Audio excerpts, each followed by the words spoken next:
അങ്ങനെ ആട് 3 റിലീസായിരിക്കുകയാണ്. ആട് 3യിൽ വന്നിരിക്കുന്ന മാറ്റങ്ങൾ എന്താണെന്ന് വെച്ച് കഴിഞ്ഞാൽ അതിൻ്റെ ക്യാൻവാസ് വളരെയധികം വലുതായിട്ടുണ്ട്. അതായത് നേരത്തെ 2 പാർട്ടിലും ഉണ്ടായിരുന്ന ആ ഒരു വെറും കോമഡി ട്രാക്കിലൂടെ മാത്രമല്ല പോകുന്നത്. കുറേ അധികം എലമെന്റ്സ് നമ്മുടെ മിഥുൻ മാനുവൽ തോമസ് ഇതിൽ ആഡ് ചെയ്തിട്ടുണ്ട്. അതിലൊന്നാണ് ഫാൻറ്റസി, പിന്നെ ടൈം ട്രാവൽ, അങ്ങനത്തെ പല പല എലമെന്റ്സും ഈ സിനിമ കുറച്ചും കൂടി വലുതാകാനായിട്ട് ഇതിൻ്റെ മേക്കേഴ്സ് ചെയ്തിട്ടുണ്ട്. അത് സ്റ്റാർട്ട് ചെയ്യുന്ന ഒരു 2070 കാലഘട്ടങ്ങളിലൊക്കെയാണ് സിനിമ സ്റ്റാർട്ട് ചെയ്യുന്നത്. അത് കഴിഞ്ഞ് പ്രസന്റ് 2025-26 കാലഘട്ടം കാണിക്കുന്നുണ്ട്.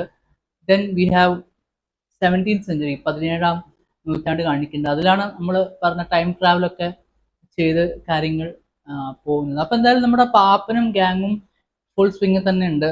അപ്പോൾ അവരുടെ ഇടയിൽ നടക്കുന്ന മണ്ടത്തരങ്ങളും കാര്യങ്ങളൊക്കെ വളരെ നന്നായിട്ട് തന്നെ മണ്ടത്തരങ്ങൾ നന്നായിട്ട് വന്നിട്ടുണ്ട്. അതുപോലെ തന്നെ ചളി അറ്റ് പീക്ക്, അതും അതിൻ്റെ ആ ഒരു നമ്മൾ നേരത്തെ കണ്ടിട്ടുള്ള ആ ഒരു തരത്തിലുള്ള ചളിയും കാര്യങ്ങളൊക്കെ തന്നെയാണ് ഇതിലുള്ളത്. പിന്നെ അതിൽ പെട്ടെന്നൊരു എന്താ പറയുക, ഈ സിനിമ ഈ ഫ്രാഞ്ചൈസി കാണുന്ന ആൾക്കാർക്ക് പെട്ടെന്നൊരു, അതായത് നേരത്തെ കണ്ടിട്ടുള്ള ആൾക്കാർക്ക് പെട്ടെന്നൊരു എന്താ പറയുക, ഒരു സംശയം.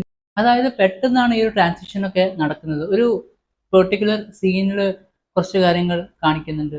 പിന്നെ ഫുൾ ബാക്ക് ടു ബാക്ക് ഒരു പാരലായിട്ട് എന്താ പറയുക കഥയാണ് നടക്കുന്നത്. പ്രസന്റിൽ ഒരു കഥ നടക്കുന്നുണ്ട്, പിന്നെ പാസ്റ്റിൽ നടന്നിട്ടുള്ള ഒരു പരിപാടി.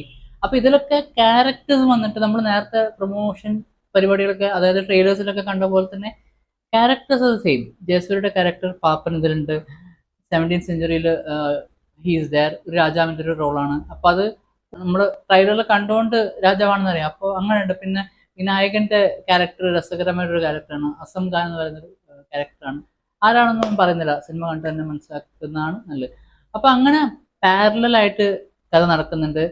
ട്രാൻസിഷൻ വളരെ എന്താ പറയാ ദ്രുതഗതിയിലാണ് നടത്തുന്നത്. ഒരു സീന് കഴിഞ്ഞ് ചിലപ്പോൾ അടുത്ത സീൻ കഴിഞ്ഞ കാലഘട്ടത്തിലാവും, അതൊന്ന് പെട്ടെന്ന് ഫ്രണ്ടിലേക്ക് വരും. അപ്പൊ അങ്ങനത്തെ ഒരു ട്രാൻസിഷനും കാര്യങ്ങളൊക്കെ നടക്കുന്നുണ്ട്.